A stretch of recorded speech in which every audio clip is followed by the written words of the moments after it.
A war horse's hooves drum across mist choked moorland. Each beat echoes like a heartbeat in the silence. You can almost taste the chill in the air. Smell the damp earth and feel the sting of injustice rising on the wind. It's 60 C in Roman.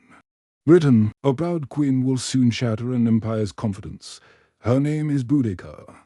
Her fury will burn 3 Roman capitals, and her story of outrage, revenge, and tragic defeat still reverberates 2,000 years later. If you love deep dives into history's fiercest moments, subscribe now, ring the bell, and let me know in the comments where you're watching from. Tonight, we ride with Boudica Fluffrey straight to the heart of rebellion. When Rome first set foot on British soil in 43 CE, its legions marched beneath glinting eagles and banners stiff with ambition. Their sandals crushed wildflowers underfoot. Their armor gleamed with the promise of domination. By 60 CE, Britain was no longer free. It had been absorbed into the veins of a far-flung empire that hungered for control. Towns like Londinium and Camulodunum, once tribal grounds, now bristled with stone baths and echoing forums. Roman aqueducts cut across sacred lands like veins carved into flesh.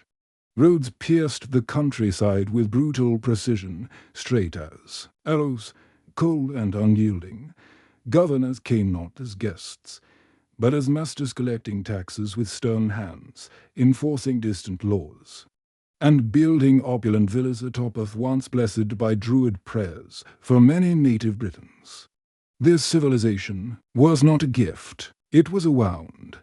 Land seizures, rich Roman settlers, with scrolls and soldiers, claimed the most fertile valleys and fields. Tribal nobles who once ruled by custom and honor watched their ancestral lands carved into rectangles, mapped by foreign hands. Wheat fields replaced sacred oak groves. The ancient rhythm of the seasons was broken. Overseers were installed, unfamiliar men who stood tall but cold, taking a share of every harvest, counting grain with eyes that saw only profit. Heavy taxes, tribute was expected, unrelenting and heavy. Bronze, grain, hides, livestock, and even human lives. Slaves were demanded in place of peace. Britons paid not with coin, but with what they could hold in calloused hands. And when they could not pay, the punishment was swift and merciless. Whips cracked in open fields. Men were dragged to road gangs, bound to labor under Roman sun for Roman glory. Others simply disappeared. Cultural erasure. The soul of the land was silenced.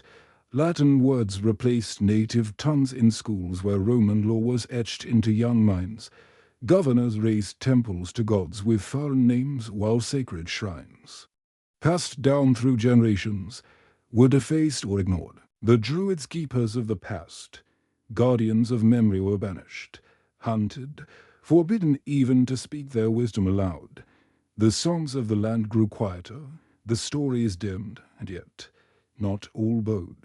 The Iceni tribe, in the wild beauty of present-day Norfolk, tried to walk a narrow path. They did not rebel. They gave tribute, though it stung. Under King Prositigus, they held their ground, clinging to their identity beneath Roman shadow, their loyalty carefully measured. Earned them a fragile piece, a sliver of autonomy in a tightening fist. But all things that grow beneath conquest live on borrowed time. When Prositigus died, the shield he had held up to Rome fell with him, and what followed would ignite an empire. The Queen and the scourge Boudica was born into an age of shifting power, a time when the ground beneath every tribe seemed to tremble beneath the weight of firm boots. Her father, the king before Prositigus, had not bowed easily. He had mounted fierce resistance to Rome's creeping advance, so fierce that even the mighty empire chose caution. Rather than war, they offered him a treaty. Such defiance was rare, and Boudica witnessed it from a young age. She grew up between two worlds. The chants of her people echoed through her bones, but she also learned the language of Rome. She spoke fluent Latin. She studied Roman strategy and understood their cold discipline, their unbending laws. But no matter how much she knew of the conqueror, her heart remained loyal to the tribes, to the forests, to the spirit of the old gods. Her soul beat with the rhythm of the land. In her 20s, she married Prosutagus. Their union wasn't just a joining of hearts, it was a fusion of power.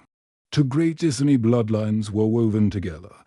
Prosutagus ruled with care and craft. He called himself co-king with Rome, a delicate balancing act that let him preserve his people's dignity while reaping just enough of Rome's luxury to keep them safe. And by his side stood Boudica, strong, skilled, and fearless.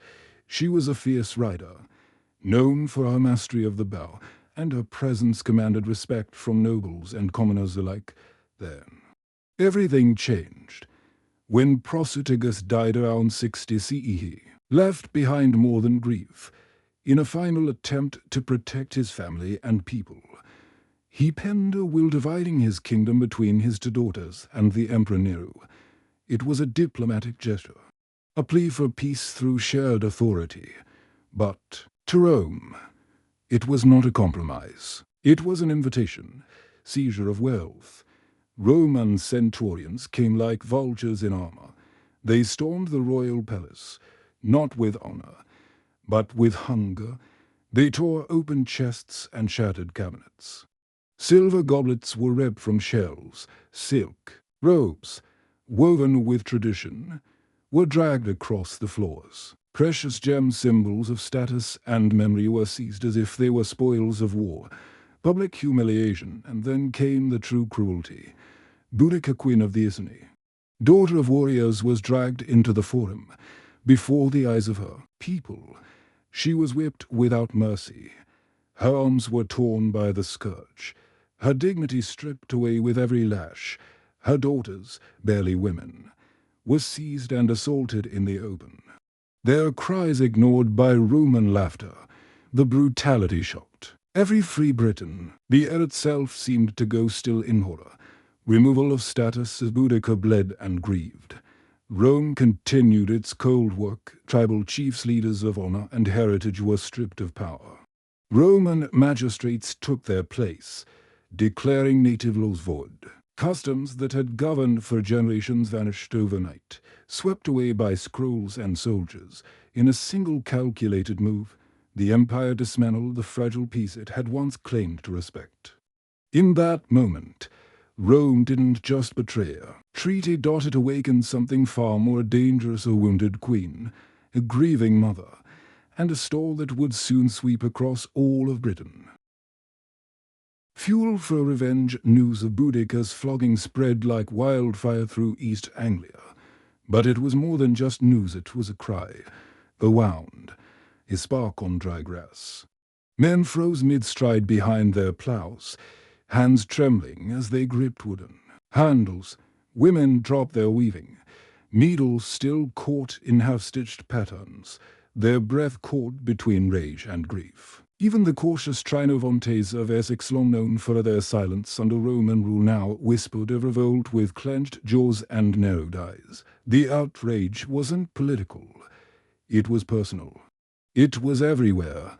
Boudica, her body bruised and torn, stood tall at the ruined gates of her once proud palace. Her skin bore the scars of Roman cruelty, but her eyes, fierce and wild, burned with something untouchable.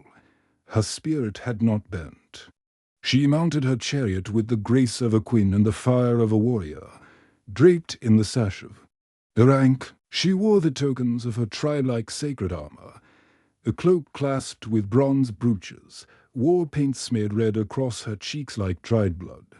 Her hair flowing behind her like a comet's tail, a streak of fire across a dark sky. From that moment, she was no longer Boudica of the Iceni. She was Boudica the Avenger, and when her voice rose, it cracked through the countryside like thunder. We will not live as slaves. The chains of Rome shall break.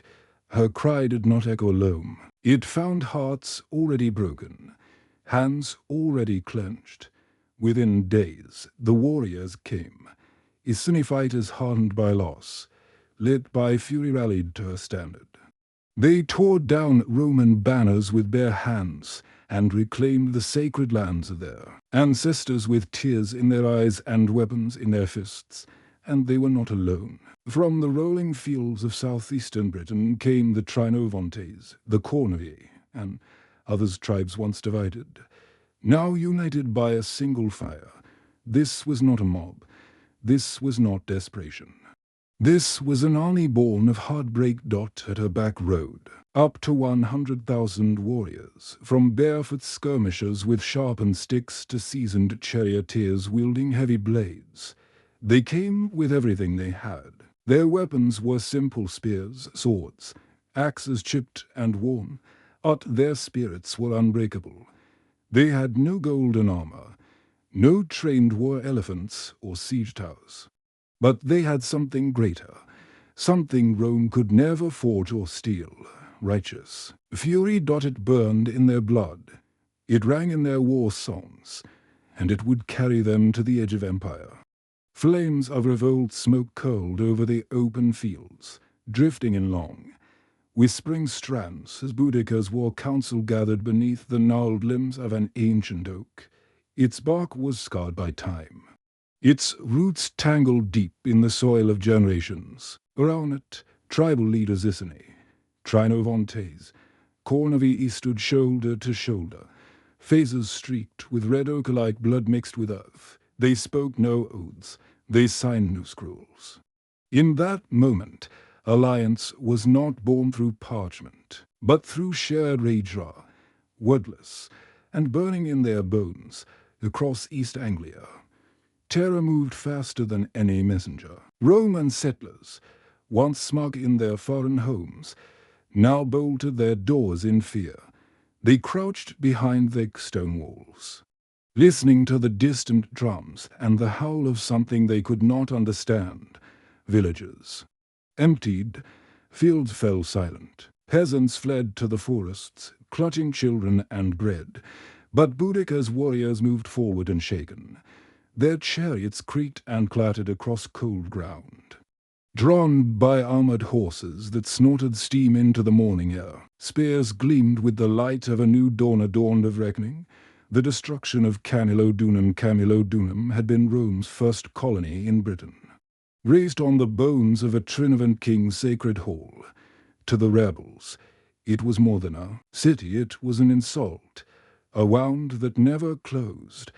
Marble temples reached skyward in praise of gods that had never walked these hills. Roman soldiers strutted in togas, sneering at local tunics, marking native tongues, and from the hills of Britain, Texas flowed like blood feeding an empire across the sea dot at sunrise.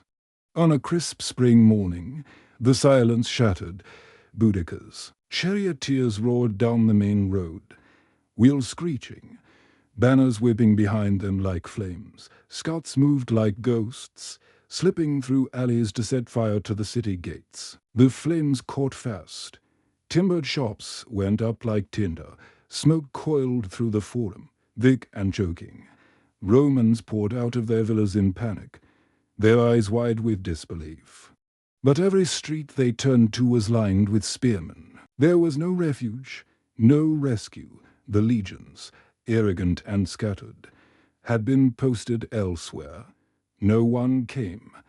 Boudica herself rode through the blaze, her chariot trailing sparks. Her voice rang like iron on stone, fierce and unwavering as she cried for justice, not mercy. Temple priests were ripped from their altars, their chants silenced forever. Tax collectors, still clutching ledgers and scrolls, were beaten where they stood, struck down by the very people they had robbed for years. In the amphitheater, Roman citizens clustered together, begging for safety behind its high gates. But the gates were barred. The flames were not dot by dusk. Camulodunum was ash. Nothing stood but charred beams and scorched stone. The air smelled of smoke, blood, and victory. Iceni and Trinovantes' warriors moved through the ruins, looting the homes of the rich not for greed, but for survival. Silks and silver were gathered with careful hands. Yet even here, in the embers of triumph, Boudica's command rang clear. Take only what feeds the fight. She would not let victory out into chaos. Every scrap they carried from the ruins would serve a purpose, every ration, every blade, every cloak. Because the fire was not finished. It had only begun. Next came Londinium. Siege and fall of Londinium. News of Camulodunum's destruction raced along Roman roads like wildfire carried on the boots of panicked couriers, and the smoke rising from the horizon in Londinium. The flames had not yet arrived, but the fear already had. Panicked seized merchants and magistrates alike. The city, still young and fragile, barely a decade into its growth, stood proud with its forum, its timber docks along the Thames, and its hastily built wooden walls. But beneath that pride lurked vulnerability. Its garrison was thin. Its citizens, lulled by prosperity, were not ready before the sun crested the hills. Boudica's force appeared like ghosts from the mist. On the northern bank, warriors began to move, wading through the frigid shallows of the Thames, shields raised above their heads, eyes locked on the city's heart. Above them, crossbowmen scaled the palisades, their fingers gripping wedges of iron. With a sudden, bone-cracking snap, the wall gave way. Chaos erupted. Civilians fled in every direction. Toward the river they ran, only to find their boats already burned to black skeletons. To the woods, some cried. Their voices cracked with desperation, but every path was blocked. Boudica's chariots had swept behind, sealing every exit, like a trap of iron and flame. And then, above it all, from the heart of the blaze, her voice rang out sharp, defiant, unshaken. The shackles of Rome are broken. Street by street, Londinium fell. Flames leapt from rooftops. Inns and shops vanished in clouds of ash that collapsed in orange infernos, sending sparks spinning like stars. Those who hid below in cellars, behind stones, suffocated in silence. No corner was spared. The Thames, once a river of trade, now ran thick with ash, blood, and floating debris. As the sun dipped below the smoke-blackened sky, Londinium lay in ruin. Nothing moved but embers. And Boudica's army, now swollen with warriors from nearby tribes, didn't linger. They stopped only to gather grain and water from the wreckage. No plunder, no celebration, just preparation. The fire would keep moving. South. March on Verulamium. Verulamium, the third target, stood nestled among rolling green hills, a wealthy market town with stone walls and Roman order. It had always been a symbol of calm trade and cultured obedience, but when word of Londinium's fall reached its gates, that calm shattered. Fear seeped into every street. Roman guards tightened their grips. Shopkeepers packed their wares. Mothers clutched their children. But Boudica didn't wait for fear to fester. Her strategy was ruthless in its clarity. Surround, intimidate, burn. Skirmishers choked the roads, cutting off every escape, every supply. War chariots thundered against the gates like drums of doom, daring defenders to emerge. And each time they did, each time Roman troops sallied forth, the Iceni answered with cunning, feigning retreat, luring them out, and then slamming spears home with brutal finality. The final blow came like thunder. Iceni sappers worked beneath the city's edge, silent and patient. When they struck, the tower gave way with a roar that split the sky, collapsing inward in a storm of dust and splintered stone. Roman defenders tumbled into the mud, disoriented, broken. Boudica did not wait. She led the charge through the breach, her hair catching the torchlight like strands of fire. Standing tall in her chariot, she cried to her warriors, "Tonight, we dine free." Inside, the city became a reflection of what had come before, Wealthy merchants' homes, once filled with imported luxuries, were turned to ash. The Basilica, proud, tall, and built in honor of Rome's gods, was consumed by flames. Its columns falling like toppled idols, priests begged for mercy but found none. Their gods were silent. Their altars became graves. When dawn broke, Londinium was gone. Smoke hung low over streets that no longer held life. The toll and triumph in less than a week. 3 cities had fallen. 3 pillars of Roman Britain, Camulodunum, Londinium. Londinium reduced to cinders and shadow. An estimated 70,000 Romans and pro-Roman Britons lay dead. Some by blade, others by flame. The countryside, once bound by Roman roads and softened by Roman rule, now pulsed with drums and war cries. Yet Boudica's revolt, fierce as it was not mindless. It was not cruelty without cause. She gave her captains clear orders: spare any who would cast off their Roman citizenship, who would return to tribal law, and many did. Former auxiliaries, men once loyal to Rome, tossed aside their helmets, broke their shields, and bent the knee not in defeat, but in shared purpose. They swore fealty to the queen who had dared to defy an empire. Temples were not just destroyed, they were desecrated. The message rang louder than any war horn. This was not a rebellion. This was revolution. From the smoking ruins rose a new order, however brief, one not ruled by governors or coins, but by justice long denied. Roman law had been shattered, and in its place the people stood free, if only for a breath in history. The empire strikes back across the channel. The news arrived like a wound. Rome, unshakable, vast, proud, reeled at what it heard.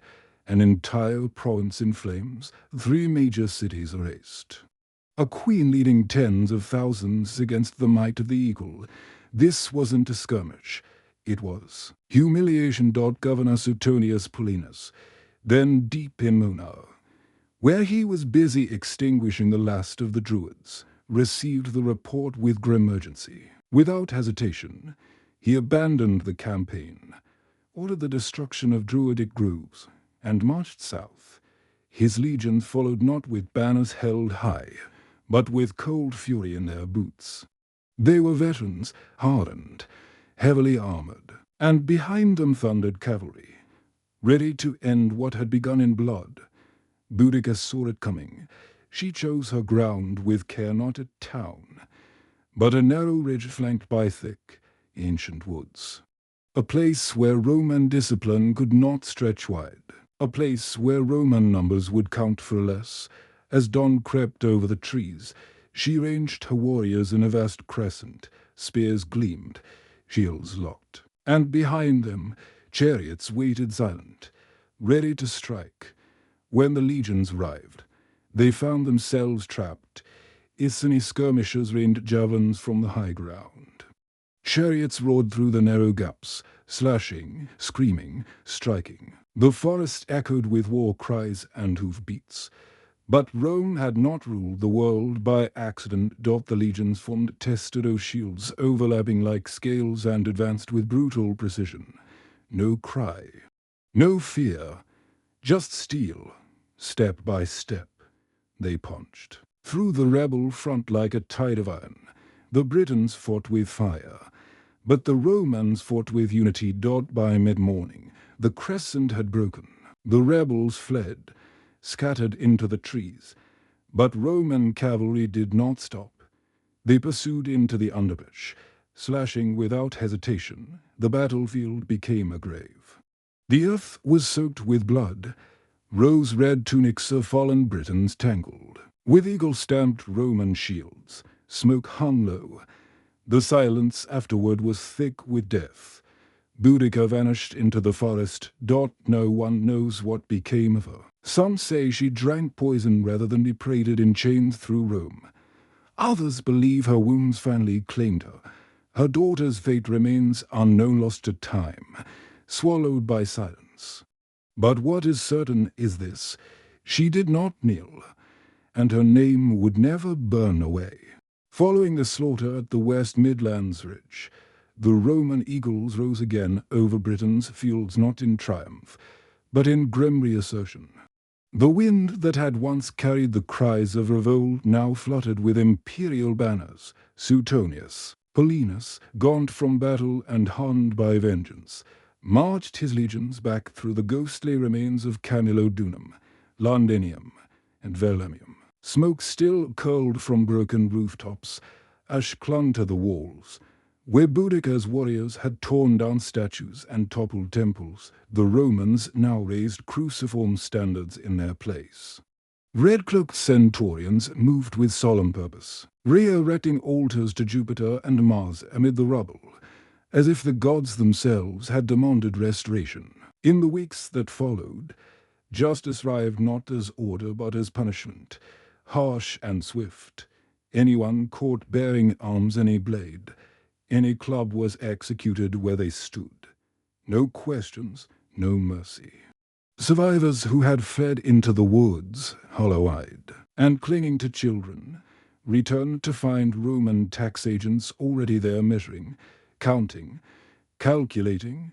They tallied grain, cattle. Even rooftops, as if the land's suffering could be turned into tribute, and yet, even with the taste of victory on its tongue, Rome chose caution. Paulinus, wary of more embers in the north, left the tangled forests and marshes mostly untouched. He knew now what silence could conceal. Agricultural estates ripped from the hands of defeated rebels were not left to ruin. They were parceled out like war spoils, handed to veteran soldiers who had survived the bloodletting. These scattered Roman pockets created anchors of loyalty, planted deep in enemy soil. As for tribal chiefs, those who bent the knee were granted small holdings, a fraction of what they once owned. In return, they paid tribute, and offered their sons to fill the ranks of Rome's auxiliary units. Thus, a bitter and an easy peace settled across southeastern Britain. The Iceni were no longer free, but they were no longer burning. In the decades that followed, Rome adapted. It had learned that iron alone could not hold this land. The administration shifted from fear to finesse. They ruled now by balance. Divide and pacify. Carrot and blade. Roads were rebuilt, cutting. Through fields like scars, villas rose again, this time with stone instead of timber. Towns, rebuilt behind sturdier walls, stood like monuments to stability.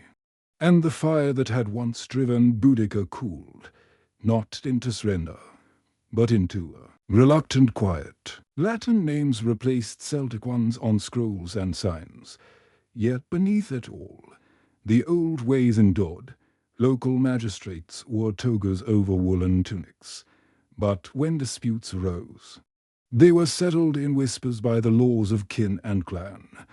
Boudica herself faded from the roads and records, but not from memory. Tacitus wrote of her, black hair flowing loose, a voice like a trumpet blast. Dio remembered her as both warrior and mother, a figure eternal, riding through fire with grief in her heart and vengeance in her hands. But Roman historians, for all their ink, could never capture the full storm of her age or the silent heartbreak in her daughter's eyes. Yet their writings lit a spark. Her name survived, spoken aloud in bustling market squares, murmured in fire-lit huts, not as history but as truth wrapped in story. Centuries passed. Rome's legions withdrew, but the land remained scarred. When Catholic missionaries came bearing crucifixes and psalters, they found more than pagans. They found the land still haunted by empire. Stone roads led to nowhere. Mosaics lay buried beneath thatch. In the furthest villages, her name still stirred embers. Folk songs whispered of the queen who rose, the one who would not kneel. Those songs survived the dark. In monasteries, monks penned chronicles by candlelight of the witch queen, the flame that dared to rise against the eagle. In the Tudor era, her spirit was reborn. Poets and playwrights raised her again, now as a symbol of native liberty. In cathedral pulpits, preachers spoke her name not in warning, but in lesson. That unchecked arrogance births ruin. Artists wove her chariot and flaming torch into tapestries of defiance. And when Victorian hands dug through earth in search of her grave, if such a grave exists, they declared her more than a rebel. They named her Britain's first heroine, a warrior queen whose rage defended hearth and home. Today, in Norfolk, she stands once more carved in bronze atop her chariot, her spear raised to the sky. Wind brushes her face. Tour guides retell her story, describing how she rose after they touched her daughters, how she screamed back at an empire, how she did not fade quietly. Children in classrooms speak her name beside Arthur and Alfred, and in gentle podcasts meant to lull us to sleep, her legend returns. The clash of swords becomes distant thunder, the scream of whips fades into soft wind, the massacre becomes meditation. The sorrow becomes song. Her legacy endures because her story is timeless. A ruler betrayed by the very power she once tolerated. A mother broken and made whole in fury. A woman who rose in defiance knowing she might fall. She did not win, but she did not break. And in that defiance, she carved her name into the stone of time. In sleep's half-dream, we still hear the hoof beats. We still feel the tremble of walls. We still glimpse a queen riding through smoke, her eyes fixed on justice, and when dawn returns, we carry her courage with us. If tonight you find yourself stirred by Boudica's courage, let her memory remind you that even the mightiest empire can falter before a single determined heart. Good night, and rest well tomorrow may call you to your own quiet revolt.